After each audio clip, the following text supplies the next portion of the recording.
പുതിയ വീഡിയോയിലേക്ക് എല്ലാ കൂട്ടുകാർക്കും സ്വാഗതം. ഇനി ഞാൻ നിങ്ങളുമായി പങ്കുവെക്കുന്ന അപ്ഡേറ്റ് ഇന്ന് കഴിഞ്ഞ റോ എപ്പിസോഡിൻ്റെ റിവ്യൂ ആണ്. ഇന്നത്തെ റോ എപ്പിസോഡ് ആരംഭം കുറിക്കുന്നത് നിലവിലെ വേൾഡ് ടാഗ് ടീം ചാമ്പ്യന്മാരായ ദ വിഷൻ ടീമിലെ ഓസ്റ്റിൻ തിയറിയും ബ്രോൺ ബ്രേക്കറും അവർ ഡ്രാഗൺ ലീ, ജിവോൺ എവൻസ് തുടങ്ങിയവർക്കെതിരെ കളിച്ച ഒരു ടാഗ് ടീം മത്സരത്തോട് കൂടിയിട്ടാണ്. ഇതൊരു ചാമ്പ്യൻഷിപ്പിന് വേണ്ടിയിട്ടുള്ള മത്സരമായിരുന്നില്ല, സാധാരണ ടാഗ് ടീം മത്സരമായിരുന്നു.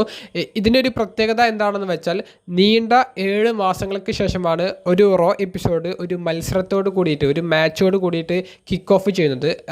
ഇതിനിടയിലുള്ള റോ എപ്പിസോഡ്സൊക്കെ സെഗ്മെൻറ്റ്സ് മാത്രം കാണിച്ചിട്ടാണ് കിക്ക് ഓഫ് ചെയ്തിട്ടുള്ളത്. അപ്പോൾ ഇത് കണ്ടപ്പോൾ വലിയ പ്രതീക്ഷ റോ എപ്പിസോഡിന് ഉണ്ടാകുമായിരുന്നു. പക്ഷേ ആ പ്രതീക്ഷകളൊക്കെ തകിടം മറിച്ചിട്ടുള്ള ഒരു എപ്പിസോഡായിരുന്നു നമുക്ക് കാണാൻ സാധിച്ചത്.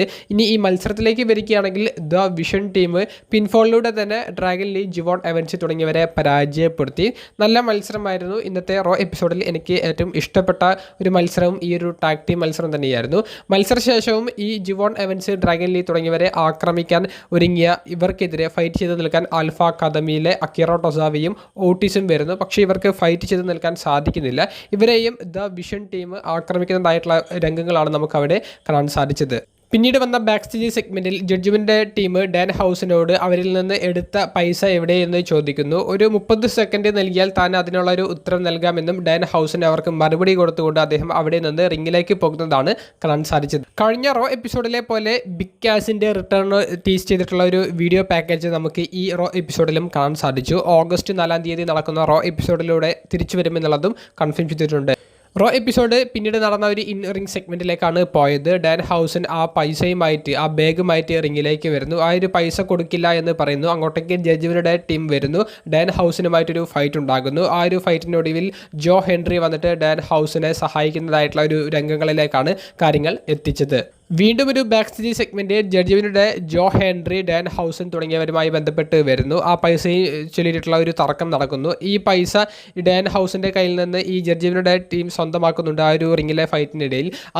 അതൊരു ഫേക്ക് മണിയാണെന്ന് പറഞ്ഞ് പിന്നെയും പ്രശ്നമുണ്ടാക്കുന്നു. ആ ഒരു ബാഗ് പിന്നിലേക്ക് ജഡ്ജ്മെൻറ്റുടെ ടീം അംഗമായ JD മെക്ഡോണ വലിച്ചെറിയുന്നുണ്ട്. പക്ഷേ അത് ഒബാഫെമിയുടെ ദേഹത്തേക്കാണ് ചെന്നടിക്കുന്നത്. അങ്ങനെ ആദം പിയേഴ്സ്, ഒബാഫെമിയും JD മെക്ഡോണയും തമ്മിലുള്ള ഒരു മത്സരം കൂടി അവിടെ കൺഫേം ചെയ്യുന്നു. ഇതിൻ്റെ ഭാഗമായിട്ടുള്ള ഒരു 1-on-1 മത്സരമാണ് നമുക്ക് കാണാൻ സാധിച്ചത്. ഒബാഫെമിയും JD മെക്ഡോണയും തമ്മിലുള്ള മത്സരത്തിൽ ഒബാഫെമി നമ്മൾ പ്രതീക്ഷിച്ച പോലെ തന്നെ, പ്രെഡിക്റ്റ് ചെയ്യാൻ സാധിക്കുന്ന പോലെ തന്നെ സ്ക്വാഷ് മാച്ചിലൂടെ JD മെക്ഡോണയെ പരാജയപ്പെടുത്തുന്നതാണ് കാണാൻ സാധിച്ചത്. 1-2 കിക്ക് പഞ്ച് ചെയ്യാൻ JD മെക്ഡോണയ്ക്ക് സാധിച്ചു എന്നുള്ളത് മാറ്റി നിർത്തിയാൽ മറ്റൊരു മൂവ് ചെയ്യാൻ പോലും അദ്ദേഹത്തിന് ഒബാഫെമിക്കെതിരെ സാധിച്ചിരുന്നില്ല. പിൻഫോളിലൂടെയായിരുന്നു ഒബാഫെമി JD മെക്ഡോണയെ പരാജയപ്പെടുത്തിയത്. പിന്നീട് നടന്നത് ഒരു ഇൻ റിംഗ് സെഗ്മെൻ്റ് ആയിരുന്നു. സോളോ സിക്കോവ റിങ്ങിലേക്ക് വരുന്നു. സെത്ത് റോളിൻസിനോട് അങ്ങോട്ടേക്ക് വരാൻ ആവശ്യപ്പെടുന്നു. അതൊരു സർപ്രൈസ് ആയിട്ടുള്ള ഒരു മൊമെൻ്റ് ആണ്. അത്തരത്തിലുള്ള ഒരു നീക്കം ഞാൻ പ്രതീക്ഷിച്ചിട്ടുണ്ടായിരുന്നില്ല. സെത്ത് റിങ്ങിലേക്ക് വരുന്നു. ബ്ലഡ് ലൈനെതിരെ സെത്തിന് ഒറ്റയ്ക്ക് പോരാടേണ്ടി വരില്ല, സോളോ സിക്കോവയുടെ സഹായം ഉണ്ടാക്കുമെന്ന് പറയുന്നു. ബ്ലഡ് ലൈൻ എങ്ങനെയൊക്കെ ചിന്തിക്കും, ഏതൊക്കെ രീതിയിലേക്ക് പോകുമെന്ന് തനിക്കറിയാമെന്നും താൻ അതിനുള്ളിലുണ്ടായിരുന്ന ആണെന്നും സെത്തിനോട് സോളോ സിക്കോവ പറയുന്നുണ്ട്. പക്ഷേ സെത്ത്, നീ പറഞ്ഞത് കറക്റ്റാണ്, പക്ഷേ നിന്നെ വിശ്വസിക്കാൻ സാധിക്കില്ല എന്ന് പറയുന്നുണ്ട്. അങ്ങനെ പറഞ്ഞു നിൽക്കുന്ന ഒരു സമയത്താണ് അങ്ങോട്ടേക്ക് ജേക്കബ് ഫാറ്റുവിൻ്റെ മ്യൂസിക് പ്ലേ ആയിക്കൊണ്ട് ജേക്കബ് ഫാറ്റു കയറി വരുന്നത്. എന്നാൽ സോളോ സിക്കോവ അപ്പോൾ തന്നെ ആ ഒരു റിങ്ങിൻ്റെ പുറത്തേക്ക് ഇറങ്ങിയിട്ടുണ്ടായിരുന്നു. ഇങ്ങനെ നോക്കി നിന്ന് തിരിഞ്ഞ ജേക്കബ് ഫാറ്റുവിനെ സൂപ്പർ കിക്ക് കൊടുത്ത് ആക്രമിച്ച് റിങ്ങിൽ നിന്ന് ഇറങ്ങിപ്പോകുന്നതാണ് കാണാൻ സാധിച്ചത്. പിന്നീട് നടന്നിട്ടുണ്ടായിരുന്ന മറ്റൊരു ടാഗ് ടീം മത്സരം നിലവിലെ ഇന്റർ കോണ്ടിനെൻ്റൽ ചാമ്പ്യനായ പെൻഡയും അദ്ദേഹത്തിൻ്റെ സമ്മർ സ്ലാമിലെ എതിരാളിയായ നമ്പർ 1 കണ്ടർ കൂടിയായ ചാഡ് ഗേബിളും ടീം ആയിക്കൊണ്ട് റൂസേവ്, ഈതൻ പേജ് തുടങ്ങിയവർക്കെതിരെ കളിച്ച ഒരു ടാഗ് ടീം മത്സരമാണ്. ഒരു സ്ലോ പേസ് ആയിട്ടുള്ളൊരു ടാഗ് ടീം മത്സരമായിരുന്നു. ഇതൊക്കെ നമുക്ക് പ്രെഡിക്റ്റ് ചെയ്യാൻ പറ്റുന്ന റിസൾട്ടുകൾ മാത്രമായിരുന്നു. പെൻഡയും ചാഡ് ഗേബിളിൻ്റെയും ടീം വിജയം നേടിയെടുക്കുന്നു. ഒരു സബ്മിഷനിലൂടെയാണ് ചാഡ് ഗേബിൾ ഈ ടാഗ് ടീം മത്സരത്തിൽ വിജയം നേടിയെടുക്കുന്നത്. കുഴപ്പമില്ലാത്തൊരു സ്ലോ പേസ് ടാഗ് ടീം മത്സരം എന്നുള്ളത് മാറ്റി നിർത്തി മറ്റൊരു സ്റ്റോറി ലൈൻ ഡെവലപ്മെൻ്റ് ഒന്നും ഇവർക്ക് സമ്മർ സ്ലാമിന് വേണ്ടി ഈ ഒരു മത്സരത്തിലൂടെ കാണിക്കാൻ സാധിച്ചിട്ടില്ല. ചാഡ് ഗേബിളും പെൻഡയും രണ്ടുപേരും ഫേസ് ആയിട്ട് തന്നെയായിരിക്കും ഇന്റർ കോണ്ടിനെൻ്റൽ ചാമ്പ്യൻഷിപ്പിന് വേണ്ടി സമ്മർ സ്ലാമിൽ ഏറ്റുമുട്ടാൻ പോകുന്നത് എന്നുള്ളതും ഒരിക്കൽ കൂടി അടിവരയിട്ട് പറയുന്നുണ്ട്. പിന്നീട് വന്ന മറ്റൊരു ബാക്ക് സ്റ്റേജ് സെഗ്മെൻറ്റിൽ സെത്ത് റോളിൻസ് ജേക്കബ് ഫാറ്റുവിനെ കണ്ടുമുട്ടുന്നു. റോമൻ റെയിൻസിൻ്റെ നിർദ്ദേശമുള്ളത് കൊണ്ടാണ് നിനക്കൊന്നും എന്നെ തൊടാൻ സാധിക്കാത്തത് എന്ന് സെത്ത് പറയുന്നു. അതായത് റോമൻ റെയിൻസ് ബ്ലഡ് ലൈൻ അംഗങ്ങളോട് പറഞ്ഞിട്ടുണ്ട് സെത്തിൻ്റെ മേൽ കൈവയ്ക്കാൻ പാടില്ല എന്ന്. അങ്ങനെ കൈവച്ചാൽ അതിൻ്റെ കോട്ടം അത് റോമൻ റെയിൻസിനാണ്. ബ്ലഡ് ലൈൻ അംഗങ്ങളെ ഉപയോഗിച്ചുകൊണ്ട് സെത്തിനെ ആക്രമിച്ചു. അതൊരു അഡ്വാൻറ്റേജ് ആക്കിയിട്ട് സെത്ത് എടുക്കുമെന്നുള്ളത് റോമന് അറിയാവുന്നത് കൊണ്ട് തന്നെ ഈ കാര്യം ജേക്കബ് ഫാറ്റുവിനോട് പറയുന്നു. ജേക്കബ് ഫാറ്റുവിനാണെങ്കിൽ ആ മുഖത്തൊരു അടി കിട്ടിയതിനെ തിരിച്ചടിക്കാൻ പറ്റാത്തൊരു വിഷമവുമുണ്ട്. ഇനി റോമനെ പരാജയപ്പെടുത്തിക്കൊണ്ട് ചാമ്പ്യനായാൽ ജേക്കബ് ഫാറ്റുവും കൂടി തൻ്റെ കൂടെ വരുമോ എന്ന് സെത്ത് തമാശ രൂപേണ ചോദിക്കുന്നു. അതൊന്നും ഒരിക്കലും നടക്കാൻ പോകുന്നില്ല, എന്തായാലും നീ പരാജയപ്പെടുമെന്നുള്ളതും ജേക്കബ് ഫാറ്റു സെത്തിൻ്റെ മുഖത്ത് നോക്കി മറുപടിയായി കൊടുക്കുന്നു. പിന്നീട് റോ എപ്പിസോഡിൽ നടന്ന മറ്റൊരു 1-on-1 മത്സരം ജോ ഹെൻറിയും AAA മെഗാ ചാമ്പ്യനായ ഡൊമിനിക് മെയ്സ്റ്റിരിയോ എന്ന ജഡ്ജിയുടെ ടീം അംഗവും തമ്മിലുള്ള മത്സരമായിരുന്നു. മത്സരത്തിൻ്റെ ഒരു മധ്യഭാഗത്തിന് മുൻപ് ഡാൻ ഹൗസിൻ്റെ ഒരു ഇടപെടൽ ഉണ്ടാകുന്നുണ്ട്. എന്നാൽ ലിവ് മോർഗൻ ഒരു സ്ലാപ്പ് കൊടുത്ത് ഡാൻ ഹാൻസനെ ബാക്ക് സ്റ്റേജിലേക്ക് പറഞ്ഞയക്കുന്നു. പിന്നീടും ഡാൻ ഹൗസിൻ്റെ ഒരു ഇൻവോൾവ്മെൻറ്റ് ഉണ്ടാകുന്നു. ഇപ്രാവശ്യം ലിവ് മോർഗൻ്റെ സമ്മർ സ്ലാമിലെ എതിരാളിയായ ഇയോ സ്കൈയുമായിട്ടാണ് വരുന്നത്. ഈ ഇയോ സ്കൈയും ലിവ് മോർഗനും തമ്മിലുള്ള ഒരു ഫൈറ്റ് ഈ അവസരം മുതലെടുത്തുകൊണ്ട് ജോ ഹെൻറി പിൻഫോളിലൂടെ ഡൊമിനിക് മെയ്സ്റ്റിരിയോയെ പരാജയപ്പെടുത്തുന്നതുമാണ് നമുക്ക് ഈ മത്സരത്തിലൂടെ കാണാൻ സാധിച്ചത്. റോ എപ്പിസോഡിൻ്റെ മെയിൻ ഇവൻറ്റിൻ്റെ ഭാഗമായി LA നൈറ്റ് ആദ്യം എൻട്രൻസ് നടത്തുന്നു. മൈക്കെടുത്തുകൊണ്ട് സോളോസിക്കോവ സെത്തിനൊരു സഹായം കൊടുക്കാമെന്ന് പറയുന്നതിനെ സംബന്ധിച്ച് സംസാരിക്കുന്നു. സോളോസിക്കോവ ചതിക്കാൻ വലിയ സാധ്യതയുണ്ട് എന്നും സോളോസിക്കോവയെ താൻ വിശ്വസിക്കുന്നില്ല എന്നും പറയുന്നു.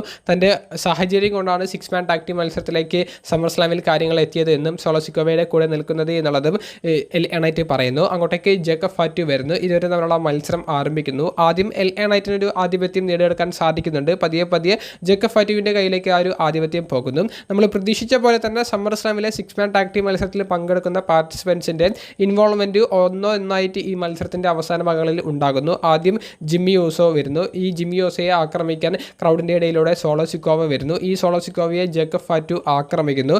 ഇത് ജിമ്മി യൂസോയെ റോയ്സ് കീസ് ആക്രമിക്കുന്നു. റോയ്സ് കീസിനെ ആക്രമിക്കാൻ വേണ്ടി ജെ ഊസോ വരുന്നു. അങ്ങനെ ഒരു വലിയൊരു ഫൈറ്റ് ഈ മത്സരത്തിൻ്റെ റിംഗ് സൈഡിൽ വെച്ച് നടക്കുന്നുണ്ട്. ഈ അവസരത്തിലാണ് മൂൺസോൾട്ട് എന്ന് പറയുന്ന ഫിനിഷർ അടിച്ചുകൊണ്ട് ജേക്കബ് ഫാറ്റു LA നൈറ്റിനെ പിൻഫോളിലൂടെ പരാജയപ്പെടുത്തുന്നത്. മത്സരശേഷവും വലിയൊരു ഫൈറ്റ് നടന്നു.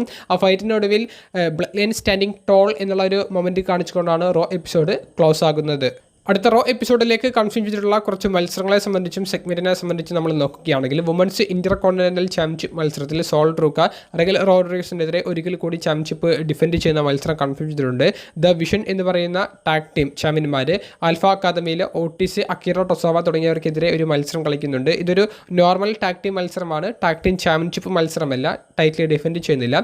കൂടാതെ ജോ ഹെൻറി, ഡാൻ ഹൗസൻ തുടങ്ങിയവരുടെ ഒരു കൺസെർട്ട് സെഗ്മെൻറ്റ് കൺഫേം ചെയ്തിട്ടുണ്ട്. ബ്രോക്ക് ലെസ്നറും ഒബാഫെമിയും ഫേസ് ടു ഫേസ് വരുന്ന ഒരു സെഗ്മെൻറ്റ് കൺഫേം ചെയ്തിട്ടുണ്ട്. വേൾഡ് ഹെവി വെയ്റ്റ് ചാമ്പ്യനായ റോമൻ റെയിൻസും സ്ട്രോൺസും തമ്മിൽ ഫേസ് ടു ഫേസ് വരുന്ന ഒരു സെഗ്മെൻറ്റും കൺഫേം ചെയ്തിട്ടുണ്ട്. ഇത് സമ്മർ സ്ലാമിന് മുൻപുള്ള ഏറ്റവും അവസാനത്തെ റോ എപ്പിസോഡാണ് എന്നുള്ളൊരു പ്രത്യേകതയാണ് അടുത്ത ആഴ്ചത്തെ റോ എപ്പിസോഡിന് ഉള്ളത്. അതുകൊണ്ടാണ് ഇത്രയും ഗംഭീരമായിട്ടുള്ള സെഗ്മെൻറ്റ്സ് കൺഫേം ചെയ്തിട്ടുള്ളത്.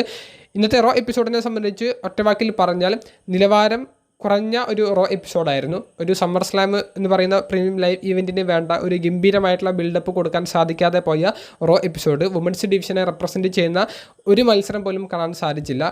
ഇയോ സ്കൈയും ലിവ് മോർഗനും തമ്മിലുള്ള ഒരു ഫൈറ്റ് തന്നെ പേരിന് വേണ്ടി വെച്ചതുപോലെയാണ് ഫീൽ ചെയ്തത്. സമ്മർ സ്ലാം പ്രീമിയം ലൈവ് ഇവൻറ്റിലേക്കും ഇന്നത്തെ റോ എപ്പിസോഡിൽ ഇടയിലൂടെ ഒരു മത്സരം കൺഫേം ചെയ്തിട്ടുണ്ട്. Dirty Dominic Mysterio versus Dan Hausen തമ്മിലുള്ള ഒരു മത്സരമാണ്. ഇതൊരു നോർമൽ സിംഗിൾസ് മത്സരമായിട്ടാണ് കൺഫേം ചെയ്തിട്ടുള്ളത്. റോ എപ്പിസോഡിനെ സംബന്ധിച്ചുള്ള നിങ്ങളുടെ അഭിപ്രായങ്ങൾ കമൻറ്റ് ബോക്സിൽ രേഖപ്പെടുത്തുക. അപ്പോൾ അടുത്തൊരു വീഡിയോയുമായി ഉടനെ കാണുന്നത് വരെ ബൈ.